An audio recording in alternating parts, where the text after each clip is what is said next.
Hello hello les amis, j'espère que vous allez bien. Avant toute chose, j'aimerais remercier toutes les personnes qui ont rejoint la chaîne. Merci à vous. Pour tous les autres qui viennent de débarquer sur la vidéo, si vous voulez rejoindre l'aventure, n'hésitez pas à vous abonner, mettez des pouces, des cœurs, tout ce que vous voulez. Ça me fera toujours très plaisir, c'est bon pour la chaîne. Aujourd'hui, plusieurs vidéos, plusieurs news concernant des produits de Apple. Une news sur le futur Galaxy Fold 5. Allez, on perd pas plus de temps, c'est parti pour l'épisode 4 des news mobiles.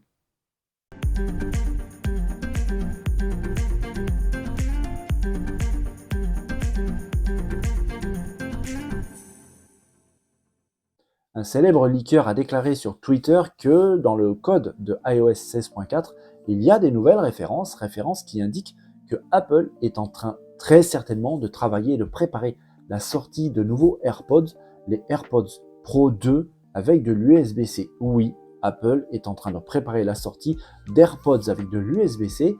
Alors, ce serait logique parce qu'on sait que l'iPhone 15 qui arrive, qui va être présenté bientôt par Apple, sera lui aussi équipé d'USB-C. On sait que la Commission européenne a mis une énorme pression sur Apple pour qu'il passe au chargeur universel et donc ces appareils à l'USB-C. Donc avoir des AirPods en USB-C, ça fait sens, c'est tout à fait logique. On ne sait pas encore quand est-ce que ça va sortir. Perso, je tablerai pour 2024, voire 2025. Et une autre rumeur circule dans les couloirs actuellement, c'est que Apple serait peut-être en train de préparer des AirPods Lite ou des AirPods SE, un petit peu à l'image de l'iPhone SE, qui serait un peu moins cher, avec peut-être un niveau de performance et de qualité un peu inférieur aux AirPods dits normaux, mais avec quand même aussi un prix en rapport, donc un peu plus accessible. On sait que les AirPods coûtent relativement cher. Peut-être que des AirPods SE, si c'est leur nom, pourraient devenir intéressants pour beaucoup de monde. Dans une précédente vidéo, je vous avais dit qu'Apple était très probablement en train d'essayer d'opérer un changement assez important sur le futur iPhone 15. D'ailleurs, pour ma part, je pense que ça sera la vraie seule grosse évolution du futur iPhone. Cette évolution, c'est tout simplement la modification des boutons de volume. On voit ici sur cette image CAD ou CAD, qui est une image de conception assistée par ordinateur, on voit qu'il n'y a plus de boutons séparés de volume plus et volume moins. On voit tout simplement un grand bouton assez long qui est en fait tout simplement une zone tactile. Avec une pression au-dessus, vous augmentez le volume, une pression en dessous, vous diminuez ce volume.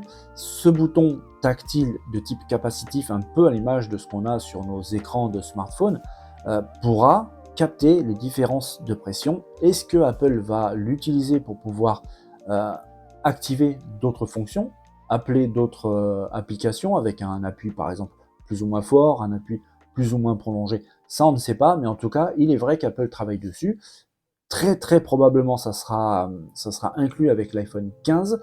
Apparemment le traditionnel bouton de basculement au mode silencieux risque lui aussi de changer, peut-être avec le même mode de fonctionnement en capacitif tactile, ça on ne sait pas. C'est quelque chose qui risque de chambouler un petit peu l'habitude des utilisateurs parce qu'en fait, on est tous habitués, que ce soit sur iPhone ou les autres, on est tous habitués à des boutons mécaniques, vraiment mobiles, où on a vraiment cette sensation naturelle, vraiment naturelle, de la validation ou pas, du volume plus au volume moins ou autre chose. Par exemple, une mise en route, c'est exactement le même principe. Ça va vraiment chambouler pas mal de choses, je pense, au niveau sensation. Mais c'est quand même un mal pour un bien, surtout pour le constructeur, parce qu'en fait, au jour d'aujourd'hui, sur tous les smartphones, quasiment, la seule partie mobile mécanique, ce sont les boutons. Et de ce fait, ce sont les parties, entre guillemets, les plus fragiles des smartphones. Bien souvent, quand il y a du SAV, c'est l'écran, c'est les boutons ou à la limite le port de recharge avec toutes les manipulations. C'est pour ça que l'induction, c'est vraiment une bénédiction. Mais c'est vrai que les boutons, c'est relativement fragile et bien souvent, c'est vraiment une source de problèmes et surtout de dépenses pour les constructeurs. Donc le passage au tout tactile, à mon sens, je trouve que c'est une bonne évolution. Il est sûr et certain que si ça marche avec l'iPhone, d'autres constructeurs concurrents vont aussi se diriger dessus. C'est, on va dire, une évolution normale de nos smartphones. C'était vraiment un des derniers territoires du mobile, du mécanique, et avec le temps, il est bon de passer au tout tactile. On verra si à la présentation qui arrive bientôt de l'iPhone 15, si il y a ces fameux boutons tactiles ou pas. En attendant, si j'ai d'autres informations, pourquoi pas des vraies photos, parce que ça risque d'arriver, vous serez au courant de tout ça. On commence à avoir l'habitude, chaque année, Samsung nous présente leur smartphone pliant. Et cette année, le Fold 4 va naturellement laisser sa place au futur Fold 5 qui arrive bientôt. Et à ce sujet, on commence à avoir des informations plutôt intéressantes, comme le fait qu'en novembre dernier, donc novembre 2022, il y aurait eu des réunions très importantes chez Samsung pour définir les axes sur lesquels travailler, améliorer pour les futurs smartphones pliants. Les axes qui sont par exemple de rendre les téléphones plus fins, plus légers, plus fiables, plus durables, de enfin se débarrasser ou en tout cas beaucoup améliorer et supprimer cette pliure disgracieuse au milieu de l'écran, de pouvoir intégrer, pourquoi pas, un espace dédié pour le S Pen et pourquoi pas aussi améliorer la partie photo des smartphones pliables. Je pense pas que dans le Fold 5 il y aura toutes ces informations, ça me paraît beaucoup à faire tout en même temps, mais je sais que Samsung est en train d'énormément travailler et de réussir à améliorer certains points, notamment ce problème de l'écran, en tout cas de la pliure de l'écran qui est assez disgracieuse sur le Fold 4. Ici on y voit un croquis tiré d'un brevet qui a été révélé par un blog sud-coréen, Never, qui montre donc une pliure beaucoup plus souple, une pliure de type goutte d'eau, à l'image de ce que utilisent Huawei ou Oppo pour leur téléphone pliant. Cette pliure beaucoup plus douce permet un marquage très grandement moins prononcé qu'une charnière type Fold 4 qui exerçait une forte pression sur l'écran et qui donc marquait fatalement l'écran d'une pliure vraiment pas jolie. Et en plus, cette nouvelle pliure, cette nouvelle charnière permettrait, on le voit ici dans ce concept, d'avoir un téléphone une fois replié beaucoup plus fin. On voit ici le smartphone, le dessin, l'image du smartphone au milieu et en bas, on voit les deux écrans repliés sur eux-mêmes et on remarque tout de suite que les deux smartphones sont pliés mais beaucoup plus fins que le Fold 4 actuel qui, à cause de sa charnière spécifique, ne peut pas tout simplement se replier à plat. Vous vous retrouvez avec un smartphone avec une assez grande ouverture au niveau de la charnière qui, en plus d'être plus gros, c'est pas très joli, c'est assez disgracieux et puis ça peut poser des problèmes de fiabilité avec des saletés qui peuvent se glisser entre les deux écrans et c'est franchement pas top. Alors au cas où, pour ceux qui pourraient imaginer que Samsung serait en train de copier ses concurrents, Oppo, Huawei, c'est peut-être pas vraiment le cas parce que le croquis que je vous ai montré il y a quelques instants est tout simplement tiré d'un brevet déposé par Samsung en 2016. Ça commence un petit peu à dater, ça montre de toute façon que Samsung travaille sur le sujet, sur le problème qu'il connaît donc depuis longtemps. Et une autre information, c'est que ce nouveau écran, donc pliable type goutte d'eau, serait le premier au monde étanche, ce que ne fait pas du tout la concurrence. Ce serait un écran très novateur, et rien que pour le fait qu'il soit aussi étanche, c'est vraiment du bon boulot de la part de Samsung. On attend de voir, mais en tout cas, sur ça, c'est déjà franchement pas mal. Mais c'est pas les seules informations qu'on a à ce sujet. Je sais aussi que, par exemple, le processeur qui équipera le Fold 5 sera très certainement le même qui équipe par exemple le S23 Ultra, qui est le Snapdragon 8 Gen 2, qui est actuellement, en tout cas dans le monde Android, le smartphone le plus puissant. Donc ça pourrait donner aussi un plus pour le smartphone pliant, un plus premium, un smartphone encore plus puissant, plus rapide. C'est vraiment pas mal. Au niveau de la taille du gabarit, apparemment ça devrait pas bouger beaucoup. Le format final devrait être le même à quelque chose près. Apparemment il serait un peu plus léger, on parle de 8, 9, 10 grammes, ça changera pas énormément, c'est toujours ça de gagner bien évidemment. Il y a une rumeur concernant l'écran qui serait évidemment tactile, mais d'une technologie totalement différente, innovante.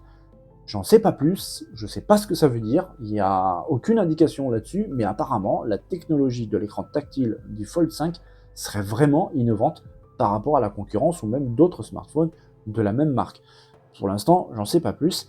Le S Pen devrait être accompagné de son emplacement, mais ça, c'est pas encore sûr et certain parce que, évidemment, il y a toute l'histoire de la connectique, de la technologie de tous les écrans embarqués, la charnière, les batteries, bref, ça fait beaucoup de choses à caser dans un smartphone, pliable soit-il, mais c'est vrai que Samsung a très envie de, comme le Galaxy S23 Ultra, d'avoir un emplacement dédié pour le S Pen. Ça serait vraiment bien.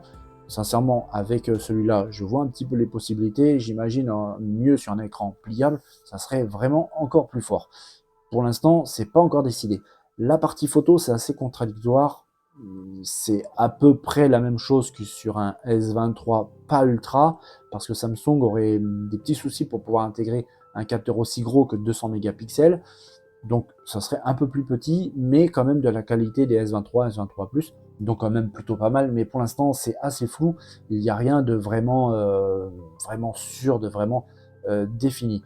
Le prix, malheureusement, ça risquerait d'être assez élevé. Après, on parle d'un smartphone pliable, d'une technologie vraiment innovante, avec un nouveau type d'écran, un nouveau type de charnière, qui en plus de ça serait étanche. Donc le prix, même s'il est élevé, ça permet quand même de relativiser quand on voit un petit peu tout ce que apporte ce smartphone et la recherche en développement derrière tout ça. Pour l'instant, j'en sais pas plus, mais ça fait quand même pas mal d'infos sur un smartphone qui n'a pas encore été présenté officiellement par Samsung. Normalement, traditionnellement, les Fold, en tout cas le 2, le 3 et le 4, ont toujours été présentés à la même période de l'année, donc on s'attend à ce que le Fold 5 suive le même principe, donc normalement ça serait août prochain, et comme les prédécesseurs, il devrait sortir assez rapidement après la présentation, normalement c'est 2-3 semaines après, donc j'imagine qu'on pourrait peut-être mettre la main sur le Fold 5 pour mi-août, allez on va dire début septembre, on verra, on attend ça avec impatience en tout cas. Une des fonctions les plus attendues de l'Apple Watch va se faire désirer encore un bon moment, va falloir vraiment être patient. En effet, une rumeur annonçait vraiment fortement la mesure de la glycémie sur la nouvelle génération d'Apple Watch qui va être présentée. Mais finalement, il va falloir s'armer de beaucoup de patience parce que ça a été reporté de 3 à 7 ans. Oui, peut-être qu'il va falloir attendre 7 ans avant de pouvoir bénéficier de cette fonction très attendue par une catégorie de personnes. Nos amis les diabétiques vont devoir attendre vraiment longtemps. Il va falloir s'armer de patience avant de pouvoir bénéficier de cette fonction majeure, en tout cas pour eux. On sait qu'Apple travaille sur le sujet depuis un bon moment. À chaque fois, c'est repoussé pour divers problèmes. Là, Apple rencontre des difficultés pour miniaturiser les composants qui permettent la prise de la glycémie, mais aussi ils veulent améliorer encore un petit peu les algorithmes qui permettent d'affiner cette mesure de glycémie. On sait qu'Apple travaille toujours d'arrache-pied pour proposer quelque chose de qualitatif. On l'a vu par exemple avec le rythme cardiaque pris par l'Apple Watch, qui est quelque chose de très fiable. Donc je pense que naturellement, Apple veut arriver au même niveau de fiabilité avec la mesure de la glycémie. C'est quand même mieux si ça marche bien. Donc il va falloir vraiment attendre. C'est dommage parce que c'était quelque chose de très attendu et d'espéré avec la prochaine génération d'Apple Watch. Finalement, il va falloir attendre un petit peu longtemps. 3 ans, on dit que, on va dire que c'est pas, ça va, mais 7 ans, c'est plus pareil. Mais bon, en tout cas, il bosse dessus et on attend des news au cas où sur ce sujet. Et voilà, c'est terminé pour aujourd'hui. On a vu pas mal de choses intéressantes et des choses qui peuvent encore évoluer prochainement. Donc je vous tiendrai au courant, ne vous inquiétez pas. Si cette vidéo vous a plu, le traditionnel pouce, les abonnements, le partage, ça participera à faire évoluer la chaîne et je vous remercie vraiment d'avance. En attendant, je vous souhaite un bon week-end, une bonne journée. Amusez-vous, portez-vous bien. À très bientôt. Bye bye.